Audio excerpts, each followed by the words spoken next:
Did you know there are two basic personas of an entrepreneur? Neither is better than the other because it is what drives you personally. Do you want to work smarter or harder, or a little bit of both? Have you heard the expression, know thyself? Well, this video is Know Thyself on Entrepreneurial Steroids. Stick around and let's discover your entrepreneurial persona. Hey YouTube, it's your girl, The Real Teddy Talks, educating you daily on entrepreneurship, your hustle and your grind, and building generational wealth.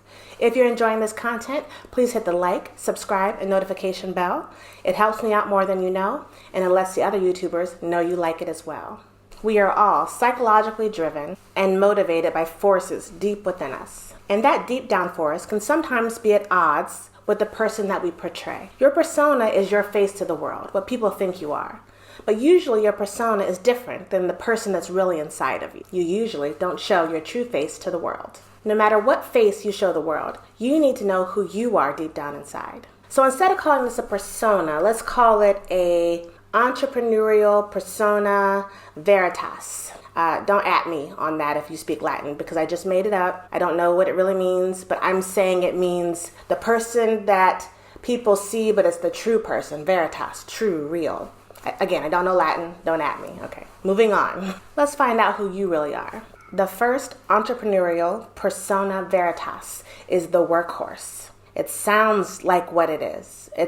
I think Webster describes it as the person who takes on the bulk of work in a project or an all-around hard worker. I was referred to as a workhorse once.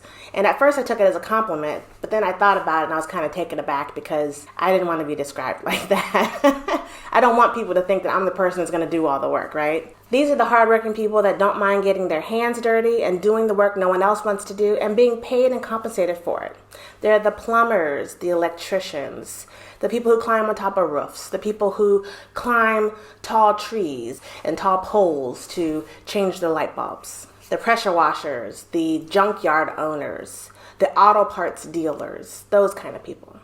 They're the workhorses of the bunch. They do what others are too lazy or think they're too good to do. And they're usually compensated pretty well. Sometimes they're not.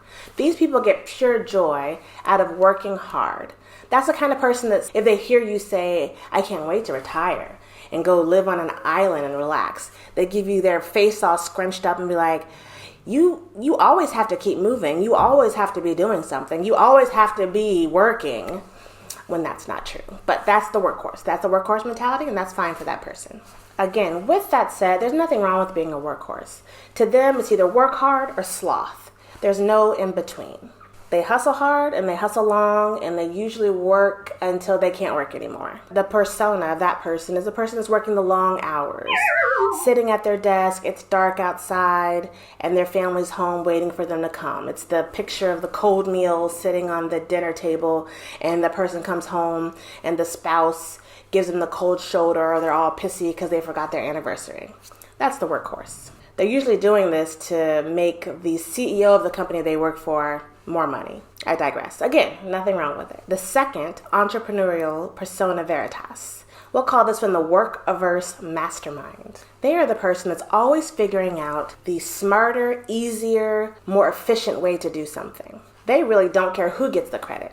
If they're involved in it, they want to put as little effort in it as possible and receive the most reward.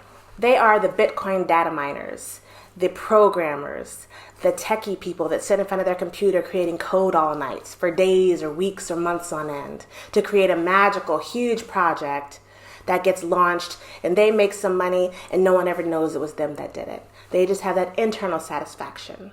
They're also the hackers. They would be the creators of self-churning butter. They might work day and night for 4 months to create a project that can make them money while they sleep. The Workverse Mastermind embodies the 4-hour work week. They're usually serial entrepreneurs, very creative, and they stick and move from one business aspiration to the next. And honestly, who wants to work all day if you don't have to? I mean, some people do, but would you really want to work all day if you didn't have to? Be away from your family and your loved ones and your friends? If you could enjoy spending time with them, work a little, play hard? That there are still people in 2021 who don't believe that you can really make passive income while you sleep. So passive doesn't mean you didn't do anything to create it. It means you're not continuously doing something to create it. As I said in another video, if you create a song or you write a song or sing a song, it's out there forever for the world to see.